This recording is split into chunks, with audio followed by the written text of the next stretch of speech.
Hello students, welcome to supplementary lecture first on NMR। तो कुछ students को थोड़ा सा दिक्कत हो रहा था, उनको समझ में नहीं आ रहा था क्योंकि वो लोग बोल रहे थे कि केमिस्ट्री उनका वीक होने की वजह से जो नॉर्मल लेक्चर है उनको समझ में नहीं आ रहे हैं।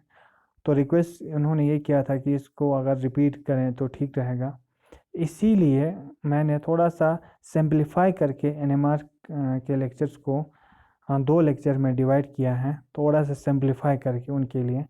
आई होप कि आप लोगों को समझ में आएगा और इस लेक्चर को आप लोग देखने के बाद फिर आप दूसरे जो लेक्चर्स है उसको देखेंगे तो और इजी हो जाएगा। तो चलो शुरू करते हैं। न्यूक्लियर मैग्नेटिक रेजोनेंस यानी NMR। इस टेक्निक में यानी NMR की टेक्निक में हम न्यूक्लियस का जो मैग्नेटिक प्रॉपर्टी है हम उसको यूज़ करते हैं। तो क्या न्यूक्लियस किसी भी एटम का जो न्यूक्लियस होते हैं क्या मैग्नेटिक होते हैं? इसको समझने के लिए पहले एक एग्जांपल लेते हैं। जैसे ये एक लूप ऑफ वायर है, तार एक है, ठीक है। ये एक तार है, इस तरह से कॉइल फॉर्म में है। यहाँ से हम करंट पास करते हैं, ठीक है। यहाँ से करंट निकल जाएगा ऐसे। तो इस लूप से होते हुए करंट यहाँ से निकल जाएगा, यानी चार्ज की सर्कुलेशन होगी इस लूप ऑफ वायर में, ठीक है। जब यहाँ चार्ज की सर्कुलेशन होती है तो यहाँ से मैग्नेटिक फील्ड प्रोड्यूस होती है। अब ये जो कॉइल है वो मैग्नेटिक फील्ड की तरह बिहेव करते हैं because of circulation of charge. जब भी चार्ज की सर्कुलेशन होती है वहाँ से इलेक्ट्रिक और मैग्नेटिक फील्ड प्रोड्यूस होती है। अब ये मैग्नेट की तरह बिहेव करने लगते हैं। तो आपका न्यूक्लियस की अगर हम बात करते हैं, न्यूक्लियस कौन सा चार्ज है? पॉजिटिव चार्ज है। वो अपने एक्सिस पे क्या करते रहते हैं? स्पिनिंग करते रहते, घूमते रहते हैं अपने एक्सिस पे, जिसकी वजह से इसमें क्या आती है? बिकॉज ऑफ दिस स्पिनिंग यानी इस सर्कुलेशन की वजह से इसमें भी मैग्नेटिक फील्ड प्रोड्यूस होने लगता है। और आपका अब न्यूक्लियस जो है वो एक मैग्नेटिक बार की तरह बिहेव करने लगते हैं, यानी इसका भी साउथ पोल होगा, इसका भी नॉर्थ पोल होगा, यानी एक मैग्नेट जैसे बिहेव करते हैं। आपका न्यूक्लियस भी बिहेव करने लगते हैं because of this spinning of positive charge, ठीक है। अब क्या सारे न्यूक्लियस जितने भी एटम्स है उनके अंदर तो न्यूक्लियस है ना, क्या वो सारा मैग्नेटिक होता है? तो इसका आंसर है नो। तो हमें कैसे पता चलेगा कि वो मैग्नेटिक है? तो इसके लिए एक एम्पिरिकल रूल है, एक सिंपल सा एक रूल है, उसको आपको याद रखना है बस, और कुछ नहीं रखना है। जिन न्यूक्लियस का या जिन एटम का एटॉमिक मास ऑड होगा, ऑड नंबर 1, 3, 5, 7, 9 इस तरह से, या एटॉमिक नंबर ऑड होगा, है ना, 1, 3, 5, 7 इस तरह से, वो जो एटम होते हैं उनका न्यूक्लियस क्या होगा? मैग्नेटिक होगा, वरना नहीं होगा। और दोनों में से, इन दोनों में से कम एक तो ये एक का एटॉमिक मास या एटॉमिक नंबर क्या होना चाहिए? ऑड होना चाहिए, तभी वो क्या कहते हैं? NMR एक्टिव न्यूक्लियस कहते हैं। क्या कहते हैं? NMR एक्टिव न्यूक्लियस कहते हैं। यानी NMR टेक्निक में हम उस न्यूक्लियस को यूज़ करेंगे क्योंकि आप उसका एक मैग्नेटिक प्रॉपर्टी है। उसको समझने के लिए एग्जाम्पल लेते हैं। हाइड्रोजन है आपका, हाइड्रोजन का एटॉमिक मास कितना है? 1 है ना। एटॉमिक नंबर कितना है? 1 है। या क्या यह NMR एक्टिव है? यस, इसका एटॉमिक नंबर भी ऑड है, एटॉमिक मास भी ऑड है ना। दोनों में से एक तो होना चाहिए, इसमें तो दोनों है, तो it is NMR active nuclei. इसके बाद हम कार्बन की बात करते हैं। कार्बन का एटॉमिक नंबर 6 है, एटॉमिक मास है 12, एटॉमिक नंबर क्या है? इवन है। एटॉमिक मास क्या है? 12 है, तो इवन है, दोनों इवन है इसमें। दिस इज NMR इनएक्टिव, ये NMR एक्टिव नहीं है, इसको हम NMR टेक्निक में यूज़ नहीं कर पाएगा। इसके अलावा अगर हम कार्बन, एक और आइसोटोप है कार्बन का एटॉमिक नंबर 6, एटॉमिक मास कितना है? 13, कार्बन 13 आइसोटोप बोलता है ना। तो क्या वो NMR एक्टिव है? इसका एटॉमिक नंबर तो इवन है लेकिन एटॉमिक मास क्या है? ऑड नंबर है, means it is NMR active. Yes, ये हम NMR टेक्निक में यूज़ कर सकते हैं। नाइट्रोजन है, नाइट्रोजन का atomic number 7, atomic mass 14, atomic number odd है, बस चलेगा, हमें एक क्राइटेरिया फुल होना चाहिए कि ऑड होना चाहिए दोनों में से एक, तो yes it is NMR active 14 तो इवन है। तो इस तरह से आप बहुत सारे न्यूक्लियस को देख सकते हैं।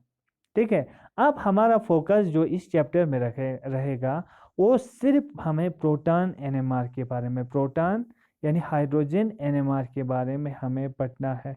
इसको हम प्रोटॉन ही कहेंगे, अब न्यूक्लियस की हम बात नहीं करेंगे। प्रोटॉन का मतलब आपको समझ जाना चाहिए, न्यूक्लियस हम इस हाइड्रोजन की बात कर रहे हैं।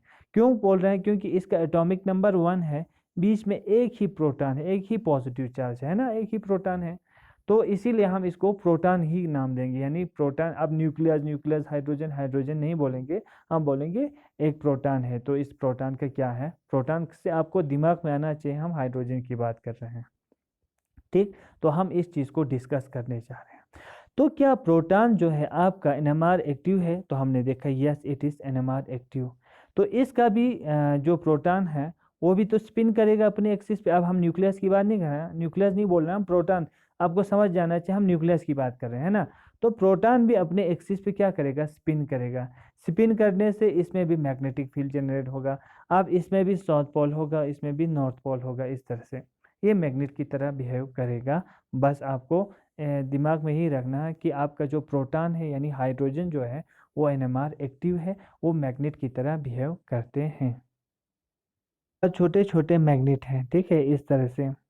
ये इसका साउथ पोल है, इसका नॉर्थ पोल है, यानी मैग्नेटिक फील्ड का डायरेक्शन ऐसे है।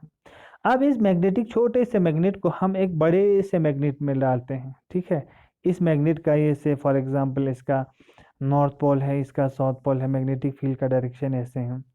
जो ही मैं इस चीज़ को इस बड़े से मैग्नेटिक फील्ड के इन्फ्लुएंस में लाता हूँ, ये क्या कोशिश करेगा, ये कोशिश करेगा कि एक इनके जो अपोजिट पोल्स है वो एक दूसरे के पास में आ जाए। क्योंकि उससे क्या होता है, अपोजिट पोल्स अट्रैक्ट करते हैं और वहाँ पे स्टेबिलिटी आ जाते हैं। मीन्स ये वाला जो छोटा न्यूक्लियर है, ये बड़ा न्यूक्लियर तो ओरेंट नहीं करेगा, छोटा वाला अपने आप को ओरेंट करेगा, ऐसे ऐसे आएगा। इसका साउथ यहाँ होगा, इसका नॉर्थ यहाँ होगा, ठीक है। क्यों? इसके साउथ पोल और इसके नॉर्थ पोल में क्या होगा, अट्रैक्शन होगा। यानी ये वाला मैग्नेटिक फील्ड इस बड़े से मैग्नेटिक फील्ड में अपने आप को ओरिएंट करेगा और इन दोनों का मैग्नेटिक फील्ड का डायरेक्शन एक ही जैसा होगा। मीन्स ये एक दूसरे के अलाइन में होगा। क्यों? क्योंकि उससे अट्रैक्शन होती है, स्टेबिलिटी होती है। अब आपका न्यूक्लियस, हम अभी बात कर रहे थे, आपका न्यूक्लियस क्या है, मैग्नेट है ना। वो भी स्मॉल मैग्नेट की तरह बिहेव कर रहे हैं, छोटे से मैग्नेट की तरह बिहेव कर रहे हैं। इसका भी साउथ पोल है, इसका नॉर्थ पोल है, से इस तरह से इसका मैग्नेटिक डायरेक्शन ऊपर की तरफ है।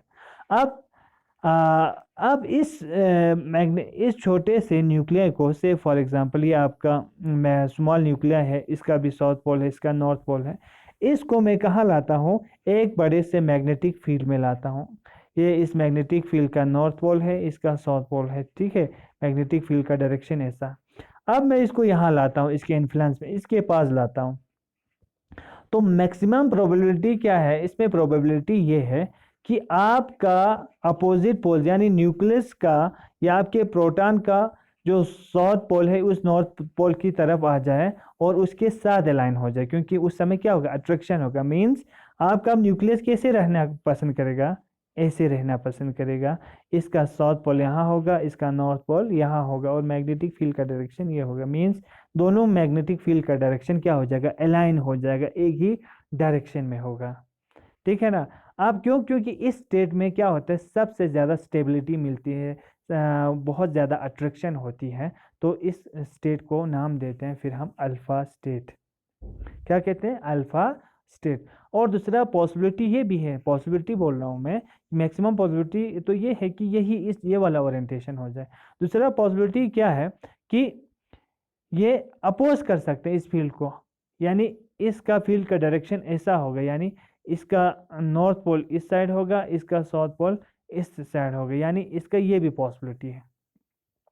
उस समय रिपल्शन होगा क्योंकि इसका नॉर्थ पोल बड़े से मैग्नेटिक फील्ड के नॉर्थ पोल के अपोजिट में आ रहा है। नॉर्थ नॉर्थ यानी सेम पोल जो है एक दूसरे के पास आ रहे हैं। और जब भी आपने मैग्नेट को आपने घर में देखा होगा, दोनों को पास में लाते हैं, एक दूसरे को क्या करते हैं, रिपल करके दूर फेंक देते हैं। तो इनमें भी क्या होगा, रिपल्शन होगा। जब भी रिपल्शन होता है एनर्जी हाई होती है, इसलिए हमने थोड़ा सा ऊपर दिखाया।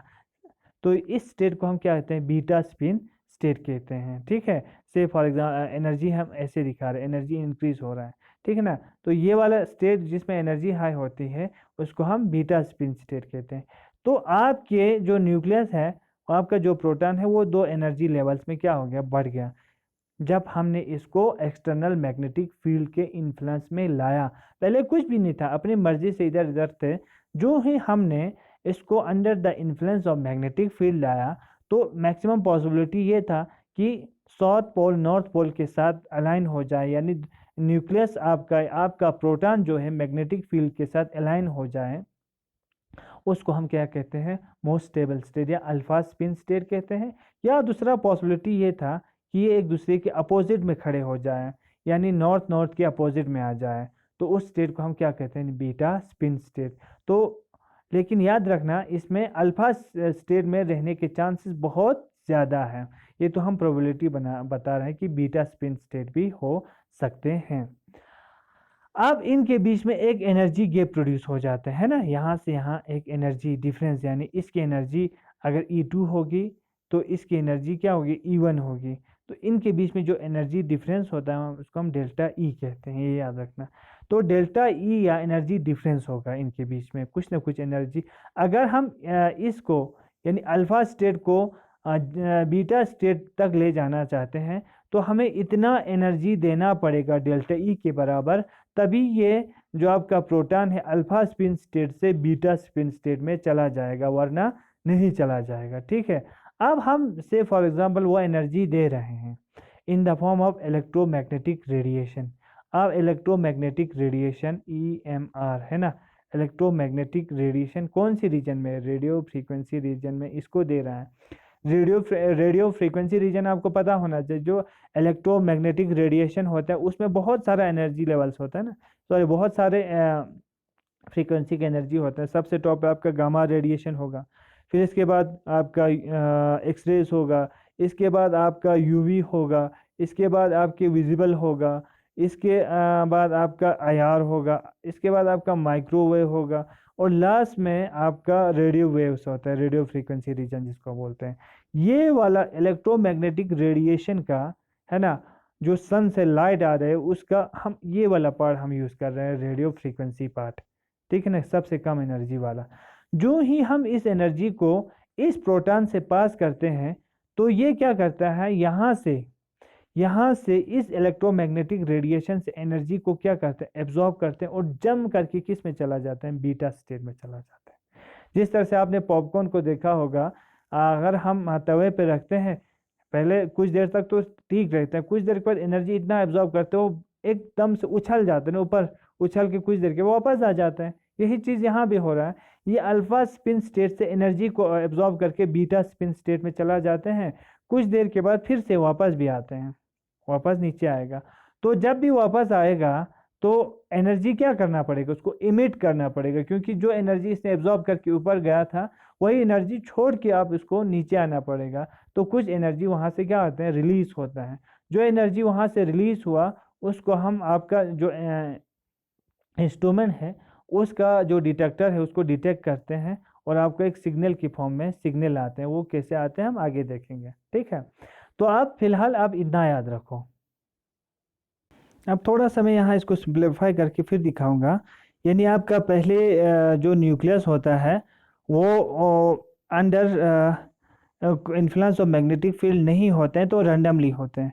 जो ही मैग्नेटिक फील्ड के इन्फ्लुएंस में लाते हैं तो या वो अलाइन हो सकता है मैग्नेटिक फील्ड के साथ, उसको हम अल्फा स्पिन स्टेट कहते हैं, या अपोज कर सकते हैं, उसको हम बीटा स्पिन स्टेट कहते हैं। तो अल्फा एनर्जी जो लेवल होता है उसकी एनर्जी बहुत कम होती है, E1 से हम दिखा सकते हैं, और जो बीटा स्पिन स्टेट होते हैं एनर्जी ज़्यादा होती है, क्योंकि वो यहाँ रिपल्शन होती है, तो E2 से दिखा सकते हैं। तो इनके बीच में जो डिफरेंस है, तो E2 ज़्यादा है ना, बड़ा है, E2 माइनस जो E1 होता है वो डेल्टा E के बराबर होता है एनर्जी डिफरेंस के बाद। तो इसका मतलब हमें डेल्टा E के अमाउंट के बराबर एनर्जी देना पड़ेगा, तभी ये अल्फा स्पिन स्टेट से बीटा स्पिन स्टेट में जंप कर सकते हैं। अब वो एनर्जी कहाँ से हम देते हैं? Radio frequency of electromagnetic radiation से हम दे देते हैं। तो जो ही वो रेडिएशन यहाँ से पास करते हैं, यहाँ से एक जंप करते हैं, बीटा स्टेट में चला जाते हैं। बहुत देर तक तो वहाँ नहीं रहते हैं, वापस फिर आते हैं। जब वापस आ रहे होते हैं, एनर्जी इमिट करते हैं, है ना। तो एनर्जी जो इमिट करते हैं उसको हम डिटेक्ट करते हैं और आपको सिग्नल के फॉर्म में आपको इंस्ट्रूमेंट दे देते हैं। वो सिग्नल क्या होता है हम आगे देखेंगे। तो जो आपका एनएमआर का इंस्ट्रूमेंट होता है, जो आप जिस मशीन को यूज़ करते हैं एनएमआर का, उसमें क्या होता है, यहाँ से आपको मैग्नेटिक फील्ड भी होता है साथ में।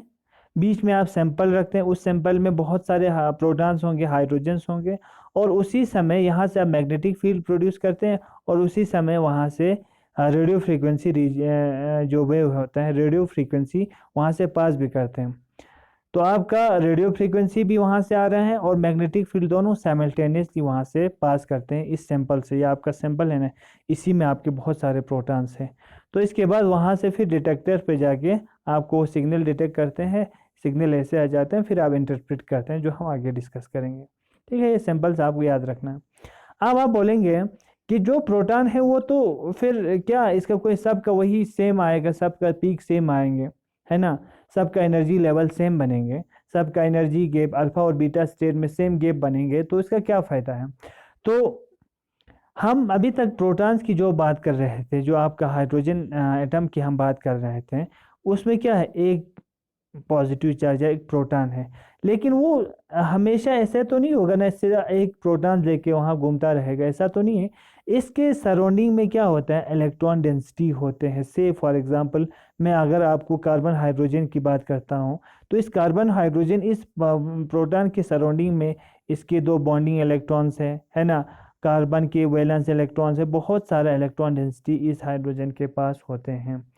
तो हम ये कह सकते हैं कि जो आपका हाइड्रोजन वो नेक्ड नहीं होता है, वो बिल्कुल ऐसे नहीं होता है कि बिल्कुल एक्सपोज हो आपके मैग्नेटिक फील्ड को, ऐसा नहीं है। उसके भी सराउंडिंग में बहुत सारा इलेक्ट्रॉन डेंसिटी होता है, जो कि इसके मैग्नेटिक फील्ड को कम भी कर सकते हैं, ज़्यादा भी कर सकते हैं। वो हम देखेंगे कम कम करता है, ज़्यादा कब करते हैं। तो इस चीज़ को आपको याद रखना है। अब से फॉर एग्जांपल हम 2 टाइप के प्रोटॉन्स के बारे में डिस्कस करेंगे। से फॉर एग्जांपल आपके पास एक प्रोटॉन है ये वाला, ये साउथ पोल है, इसका नॉर्थ पोल। अब बार बार हम नहीं बोलेंगे, ये मतलब ऐसी डायरेक्शन से ही दिखाएंगे, ठीक है। ये एक प्रोटॉन है, इसके सराउंडिंग में से फॉर एग्जांपल एक इलेक्ट्रॉन है से, और दूसरा जो प्रोटॉन है ये वाला है, इसके सराउंडिंग में से फॉर इलेक्ट्रॉन है ना, इलेक्ट्रॉन्स, बहुत सारे इलेक्ट्रॉन डेंसिटी है, ठीक है। इस प्रोटॉन्स की सराउंडिंग में इलेक्ट्रॉन डेंसिटी कम है, इस प्रोटॉन की सराउंडिंग में इलेक्ट्रॉन डेंसिटी ज़्यादा है। अब यहाँ से आप मैग्नेटिक फील्ड को अप्लाई कर रहे हैं, दोनों में वही magnetic field, same magnetic field आप दे रहे हैं। याद रखना ये दो अलग हम डिस्कस कर रहे हैं। एक में इलेक्ट्रॉन डेंसिटी न्यूक्लियस के सराउंडिंग में कम है, एक में न्यूक्लियस के सराउंडिंग में इलेक्ट्रॉन डेंसिटी ज़्यादा है। तो जो ही हम यहाँ से मैग्नेटिक फील्ड प्रोड्यूस करते हैं, आपका जो ये इलेक्ट्रॉन्स भी है ना, वो भी घूमने लगते हैं, सर्कुलेट करने लगते हैं। और जब वो सर्कुलेट करते हैं, वो भी एक मैग्नेटिक फील्ड प्रोड्यूस करते हैं, बी से हम रिप्रेजेंट करेंगे, से फॉर एग्जाम्पल उसको हम कहते हैं इंड्यूस्ड मैग्नेटिक फील्ड। क्या कहते हैं? इंड्यूस्ड मैग्नेटिक फील्ड या सेकेंडरी मैग्नेटिक फील्ड कहते हैं। वो हमेशा आपके अप्लाइड मैग्नेटिक फील्ड को क्या करते हैं? अपोज करते हैं, ठीक है। तो आपके मैग्नेटिक फील्ड को क्या कर रहे हैं? अपोज कर रहे हैं। तो कभी कभी ये अपोज नहीं करते, रियनफोर्स भी करते हैं, वो हम बाद में समझेंगे। फिलहाल आप ये याद रखो, ये अपोज कर रहे हैं आपके अप्लाइड मैग्नेटिक फील्ड को, ठीक है ना। तो कौन सा फील्ड? सेकेंडरी फील्ड या सेकेंडरी मैग्नेटिक फील्ड या इंड्यूस्ड मैग्नेटिक फील्ड आपके अप्लाइड मैग्नेटिक फील्ड को क्या कर रहे हैं? अपोज कर रहे हैं। तो जितना आप यहाँ से मैग्नेटिक फील्ड दे रहे हैं, उतना यहाँ तक नहीं पहुँचेगा, इस मैग्नेटिक फील्ड तक नहीं पहुँचेगा, बस इतना याद रखो। तो जो ही आपने इस न्यूक्लियस को कहाँ लाया, इस प्रोटॉन को कहाँ लाया? इस मैग्नेटिक फील्ड में लाया। तो अब ये बेचारा क्या करे, ये कोशिश करेगा ये इसकी, क्योंकि इसके सराउंडिंग में इलेक्ट्रॉन डेंसिटी बहुत कम है, तो सीधे इसके इन्फ्लुएंस में लाएगा और कोशिश करेगा कि अपने आप को इस मैग्नेटिक फील्ड में क्या करें, अलाइन करें, इस मैग्नेटिक फील्ड के साथ अलाइन करें।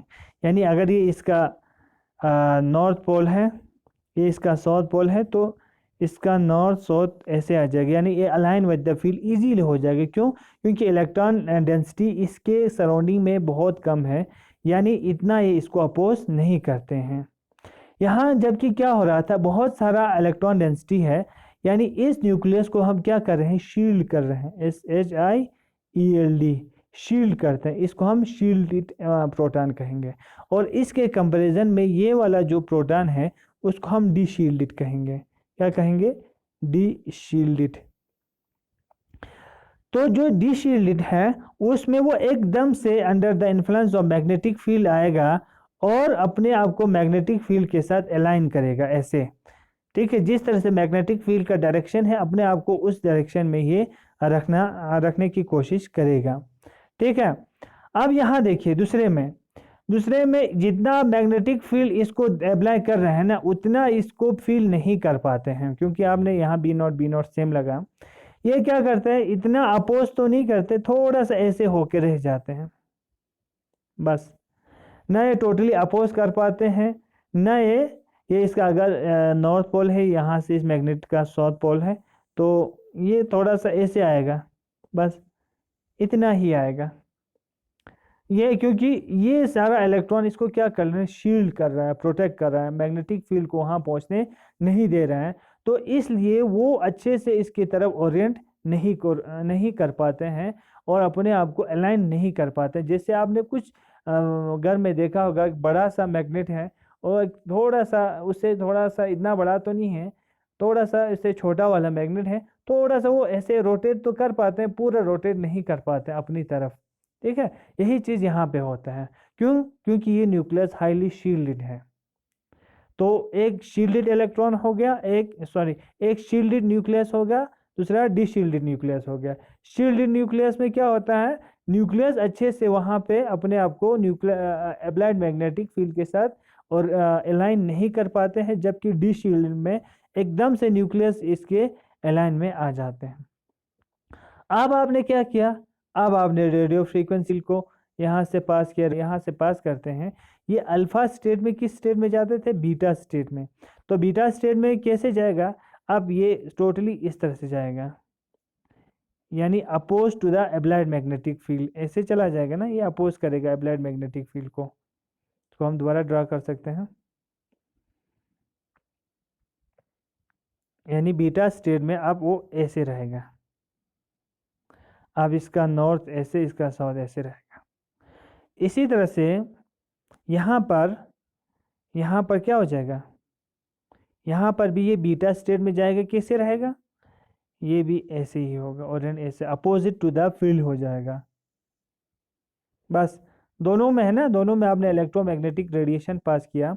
अब देखो इस न्यूक्लियस को कितना रोटेट होना पड़ा, ये पहले ही थोड़ा सा 90 डिग्री के एंगल में ऐसे था, अब इसको यहाँ अपोजिट में नियरली हम बोलेंगे 90 डिग्री को इसको रोटेट करना पड़ा है। यानी अब इस जो रेडिएशन आपने यहाँ से पास की, रेडियो फ्रीक्वेंसी पास की, उसको इतना मतलब इतना मेहनत नहीं करना पड़ा, सिर्फ 90 डिग्री तक ही इसको रोटेट करना पड़ा, इतना याद रखो। जबकि यहाँ पे इसको 180 डिग्री पे इसको रोटेट करना पड़ा, तभी ये बीटा स्पिन स्टेट में आया, वरना वो अल्फा स्टेट में ही रहता। इसमें सिर्फ 90 डिग्री, इसमें 180 डिग्री तक आपको एनर्जी मतलब इसको रोटेट करना पड़ा। तो अब मुझे बताओ कि फ्रीक्वेंसी, यानी फ्रीक्वेंसी क्या मतलब है, एनर्जी इसमें ज़्यादा लगेगा कि इसमें ज़्यादा लगेगा, इसमें कम ही मूवमेंट करना पड़ रहा है, तो एनर्जी से E1 कम लगेगा, इसमें एनर्जी ज़्यादा देना पड़ेगा, E2 ज़्यादा लगेगा। अब ऐसे आप रिलेट कीजिए, जितना आपका प्रोटॉन शील्डेड होता है उतना ही आपको कम एनर्जी देना पड़ता है, और जितना आपका प्रोटॉन डीशील्डेड होता है उतना ही आपको ज़्यादा एनर्जी देना पड़ता है। बस आपको इतना याद रखना है, जितना शील्डेड होगा उतना ही कम एनर्जी। क्यों? क्योंकि न्यूक्लियस ही इतना अलाइन नहीं हो पाते हैं अप्लाइड मैग्नेटिक फील्ड के साथ, थोड़ा ही अलाइन हुआ होता है और थोड़े से एनर्जी से वो बीटा में चला जाता है। लेकिन इसमें देखिए ये ऑलरेडी इसके साथ इतना अच्छे से अलाइन होके था, उसको 180 का डिग्री का रोटेट करके आपको क्या करना पड़ा है, बीटा स्पिन स्टेट में ले जाना पड़ता है, एनर्जी ज़्यादा देना पड़ेगा। से फॉर एग्जांपल एक लकड़ी का बड़ा सा ये कुछ है, आपको एक को सिर्फ 90 डिग्री पे इसको रोटेट करना है, तो कम एनर्जी पे रोटेट करेंगे ना। और एक को आपको पूरा 180 डिग्री पे आपको घुमाना पड़ रहा है, तो उस पूरे कट्टे को उठा के 180 डिग्री तक ले जाने में आपको बहुत एनर्जी लगेगा। तो इन शॉर्ट आप ये यहाँ पे दिखाने का मतलब ये था कि आपको याद रखना है कि जितना शील्डेड प्रोटॉन होगा उतना ही आपको फ्रीक्वेंसी कम लगेगी, यानी एनर्जी कम लगेगी। जितना डीशील्डेड होगा उतना ही फ्रीक्वेंसी ज़्यादा लगेगी। तो हमने पहले ही कहा था, जितना ऐसे एक एनर्जी गैप आपको सिखाया था ना पहले क्लास में, जितना एनर्जी गैप बड़ा होता है उसका मतलब उतना ही वो क्या है, डीशील्डेड है, क्योंकि उतना आसानी से वहाँ गैप हो जाता है। और जितना एनर्जी गैप कम होता है उसका मतलब उतना ही वो शील्डेड है, क्योंकि वो सेपरेट नहीं हो पा रहे हैं। अब इन शॉर्ट इतना याद रखिए आप कि जितना भी डीशील्डेड होगा आपका प्रोटॉन, डीशील्डेड होगा, यानी आपका जो हाइड्रोजन है वो जितना डीशील्डेड होगा उतना ही आपको अल्फा स्टेट से बीटा स्पिन स्टेट में ले जाने के लिए एनर्जी हाई देना पड़ेगा, ज़्यादा देना पड़ेगा, यानी फ्रीक्वेंसी जो आपका रेडियो फ्रीक्वेंसी उसका वैल्यू हाई होगा, से E1 है एनर्जी। सिमिलरली अगर शील्डेड प्रोटॉन होगा तो उतना ही कम एनर्जी आपको देना पड़ेगा, E2 कम होगा, यानी फ्री रेडियो फ्रीक्वेंसी जो है वो कम देना पड़ेगा, तो अल्फा से बीटा स्पिन स्टेट में वो इजीली चला जाएगा। तो हमेशा याद रखना दिस E1 जो है ग्रेटर देन E2 हो जाएगा। बस इतना याद रखो फिलहाल। तो हमने अभी तक देखा प्रोटॉन का जो सराउंडिंग में बहुत इलेक्ट्रॉन डेंसिटी हर प्रोटॉन्स का क्या होता है, अलग होते हैं। तो उसके बेस पे किसी को हमें ज़्यादा एनर्जी देना पड़ता है एब्जॉर्प्शन के लिए फ्रॉम अल्फा स्टेट से बीटा स्पिन स्टेट में जाने के लिए, किसी को कम देना पड़ता है। मीन्स ये इनके इन्वायरमेंट के बेस में, यानी इनके इलेक्ट्रॉनिक इन्वायरमेंट के बेस पे हर जो प्रोटॉन्स का जो सिग्नल होते हैं वो क्या होते हैं, अलग होते हैं। से फॉर एग्जांपल आपके पास ये वाला है CH3 है, आपके पास CH2 है, और इस CH2 वाले प्रोटॉन के साथ आपका Cl जुड़ा है। अब हमें पता है कि अब यहाँ क्या हो जाएगा, फिर CH3 इलेक्ट्रॉन डेंसिटी को अपनी तरफ खींचेगा। क्यों? क्योंकि जो क्लोरीन है इलेक्ट्रोनेगेटिव एटम्स है, तो हाइड्रोजन से इस प्रोटॉन से इलेक्ट्रॉन डेंसिटी आहिस्ता आहिस्ता किसकी तरफ शिफ्ट हो जाएगा, तो से ये HA टाइप का प्रोटॉन है, ये HB टाइप का प्रोटॉन है। तो HB के सराउंडिंग में इलेक्ट्रॉन डेंसिटी क्या हो जाएगा, थोड़ा सा कम हो जाएगा।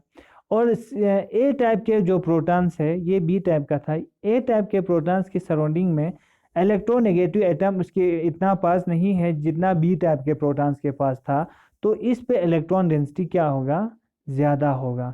तो हम इस प्रोटॉन्स को क्या नाम देंगे, ये शील्डेड है कि डीशील्डेड है, तो प्रोटॉन A क्या है, शील्डेड है, और प्रोटॉन B क्या है एज कंपेयर टू A, डीशील्डेड है, हम बोलेंगे। ठीक है, तो ये डीशील्डेड है, एक शील्डेड प्रोटॉन्स है, तो वो डिपेंड करता है कि इलेक्ट्रॉन डेंसिटी। अब हमारे दिमाग में इतना याद रखना है, जो भी कोई फैक्टर होगा, जो भी चीज़ होगा जो इलेक्ट्रॉन डेंसिटी को प्रोटॉन से दूर ले जाते हैं, तो उस समय वहाँ पे डीशील्डिंग इफेक्ट होता है।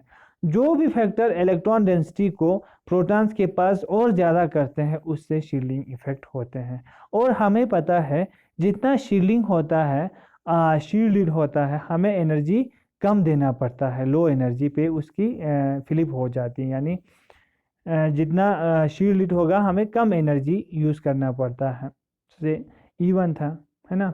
और डीशील्डिंग में एनर्जी ज़्यादा देना पड़ता है, क्योंकि उसको 180 डिग्री का रोटेट करना पड़ रहा था। तो हमेशा याद रखना ये E2 हमें ग्रेटर देन होगा E1। तो यही इलेक्ट्रॉनिक एनवायरनमेंट पे इनका जो एब्जॉर्प्शन का पीक होता है वो अलग अलग, एक थोड़ा ज़्यादा एनर्जी पे, एक कम एनर्जी पे होगा, तो यहाँ पे अपनी पोजीशन को शिफ्ट करा देगा। जबकि एक प्रोटॉन, सब प्रोटॉन्स है ना, सारा प्रोटॉन प्रोटॉन ही है, लेकिन डिफरेंट कौन क्रिएट कर रहे हैं? उनके जो सराउंडिंग में इलेक्ट्रॉन डेंसिटी है वो ये कर रहे हैं, इनको डिफ्रेंशिएट कर रहा है। जैसे हम बेसिकली हम सब इंसान हैं, लेकिन हमारा कल्चर, हमारा जो बॉडी में जो भी चीज़ें हैं उनके बेस पे हम एक दूसरे से टोटली अलग है ना, हम उसी बेस पे आइडेंटिफाई करते हैं। इसी तरह से सब प्रोटॉन है, लेकिन इलेक्ट्रॉनिक इन्वायरमेंट के बेस पे कोई ज़्यादा एनर्जी पे एब्जॉर्ब कर रहे हैं, कोई लो एनर्जी पे एब्जॉर्ब कर रहे हैं। तो इनकी जो एब्जॉर्प्शन पोजीशन क्या हो रहा है? शिफ्ट हो रहे हैं एक जगह से दूसरी जगह। इसी को हम क्या नाम दिए थे? Chemical shift. केमिकल शिफ्ट क्यों केमिकल? इसलिए क्योंकि जो इलेक्ट्रॉन्स है, जो इनके बॉन्डिंग इलेक्ट्रॉन्स है, उनकी वजह से प्रोटॉन का पोजीशन एक जगह से दूसरी जगह शिफ्ट हो जाते हैं, इसलिए इसको केमिकल शिफ्ट नाम दिया था। और हमने यहाँ अभी भी देखा हर प्रोटॉन का इन्वायरमेंट सेम नहीं होता है, means they are non equivalent, वो इक्विवेलेंट नहीं होते हैं। जिन प्रोटॉन्स का इन्वायरमेंट सेम होगा वो सेम जगह पे एब्जॉर्प्शन दिखाएगा, तो इसको इक्विवेलेंट प्रोटॉन्स कहेंगे। लेकिन जिनका इन्वायरमेंट इलेक्ट्रॉन डेंसिटी सराउंडिंग में अलग अलग होगा, हम क्या कहेंगे? नॉन इक्विवेलेंट प्रोटॉन्स कहेंगे। और जो भी नॉन इक्विवेलेंट प्रोटॉन्स होगा उनका अलग अलग केमिकल शिफ्ट होगा और अलग अलग सिग्नल होगा। इतना आपको अब आया होगा, ठीक है। अब हमें पता नहीं है भाई कौन कितना शिफ्ट हुआ है, कोई हमें स्केल तो चाहिए मेजर करने के लिए कि HA कितना शिफ्ट हुआ, HB कितना शिफ्ट हुआ, हमें एक स्केल चाहिए ना। तो हमने डिस्कस किया था एक डेल्टा स्केल होता है, जिसके हम राइट साइड में एक TMS का एक रेफरेंस रखते हैं, जिसके सिग्नल को हम क्या रखते हैं? 0। बस इतना याद रखो। TMS को आप सैंपल में डालते रहते हैं, उसका सिग्नल जहाँ आते हैं उसको हम 0 से मानते हैं, ये इसका 0 है। फिर 1 2 3 4 5 6 है ना, 1 2 3 4 5। और याद रखना आप जितना TMS से इस साइड ऐसे जाते हैं ना, एनर्जी इंक्रीज होती है, एनर्जी इस साइड में इंक्रीज होती है, यानी फ्रीक्वेंसी का वैल्यू जो होता है रेडियो फ्रीक्वेंसी, उतना वैल्यू हाई होते हैं। तो इसका क्या मतलब हुआ? इसका मतलब ये हुआ कि जितना आप इस साइड जाएंगे तो उतना ही शील्डेड ज़्यादा है, शील्डेड, यानी TMS के पास जितना भी सिग्नल आएगा वो शील्डेड प्रोटॉन्स का होगा, क्योंकि उनको कम एनर्जी चाहिए। जितना वैल्यू यहाँ जाएंगे, जितना सिग्नल यहाँ आएंगे, वो सारा जो सिग्नल किसका होगा? डी शील्डेड प्रोटॉन्स का होगा, डी शील्डेड प्रोटॉन्स का होगा। बस TMS से जितना दूर जाएगा वो क्या है? डी शील्डेड, यानी डोन फील्ड शिफ्ट भी कहते हैं उसको। और याद रखना जितना TMS के पास जाएगा, DMS की तरफ 0 की तरफ जाएगा, उतना ही शील्डेड होगा, उसको हम अप फील्ड शिफ्ट कहते हैं, अप ऊपर की तरफ जा रहे हैं, ठीक है ना, अप फील्ड शिफ्ट कहते हैं। Down field shift D shield की तरफ हो जाना, और अप फील्ड शिफ्ट शील्डेड की तरफ आ जाना। अब आपको पता चल गया। अब ये वाला एग्जाम्पल लीजिए, आप ये वाला एग्जाम्पल लीजिए जो यहाँ मैंने दिया है, A और B। अब हमने केमिकल इन्वायरमेंट के बेस पे A और B को अलग किया था, क्योंकि B की तरफ क्लोरीन अटैच था, इलेक्ट्रॉन डेंसिटी को अपनी तरफ अट्रैक्ट कर रहा था, सब अपनी तरफ ले जा रहा था।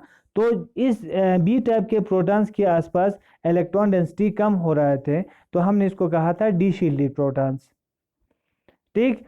और CH3 Cl से बहुत दूर था, तो इसके कंपैरिजन में जो CH3 के प्रोटॉन जो 3 हाइड्रोजन हैं उनके सराउंडिंग में इलेक्ट्रॉन डेंसिटी हाई था B के निस्बत में, कंपेयर कर रहे हैं, तो वो क्या था? ये शील्डेड था। अब हमें कितने टाइप के सिग्नल आएंगे? A और B की तरफ से 2 टाइप के सिग्नल आएंगे। क्यों? Because A and B are non equivalent, दोनों बराबर नहीं है, इक्वल नहीं है। क्यों? क्योंकि इनका इलेक्ट्रॉनिक इन्वायरमेंट अलग है। एक के साथ Cl जुड़ा था, जिसकी वजह से इलेक्ट्रॉन डेंसिटी कम कर रहा था। CH3 के साथ कोई ऐसा जुड़ा नहीं, इलेक्ट्रॉन डेंसिटी हाई है। दोनों का केमिकल इन्वायरमेंट अलग है, एक शील्डेड हो गया, एक deshielded. These two are non equivalent protons. तो यहाँ पे 2 प्रोटॉन्स है, B टाइप के 2 प्रोटॉन्स है और A टाइप के 3 प्रोटॉन्स है। याद रखना ये जो 3 के 3 हाइड्रोजन है वो सेम होंगे, क्योंकि एक ही कार्बन के साथ वो जुड़ा हुआ है। और यहाँ भी जो 2 प्रोटॉन्स है B टाइप के, दोनों एक ही टाइप के प्रोटॉन हम मानेंगे, इक्विवेलेंट प्रोटॉन मानेंगे, क्योंकि वो एक ही प्रोटॉन्स एक ही कार्बन के साथ जुड़ा हुआ है, ठीक है। जब तक सिंगल बॉन्ड है तब तक सारा का सारा इक्विवेलेंट प्रोटॉन्स होते हैं जो सेम कार्बन के साथ जुड़ा होता है, क्योंकि ये कार्बन रोटेट होता रहता है तो उससे एनर्जी सेम रहती है, सबकी जो है वो सेम केमिकल इन्वायरमेंट रहता है, ये याद रखो। अब मुझे बताइए कि ए और बी में जो सिग्नल है, हमने कहा ए क्या है, इलेक्ट्रॉन डेंसिटी ज़्यादा है, शील्ड है, शील्ड जितना होगा लो एनर्जी चाहिए, तो वो टीएमएस के पास इसका सिग्नल आएगा। बस इतना याद रखो।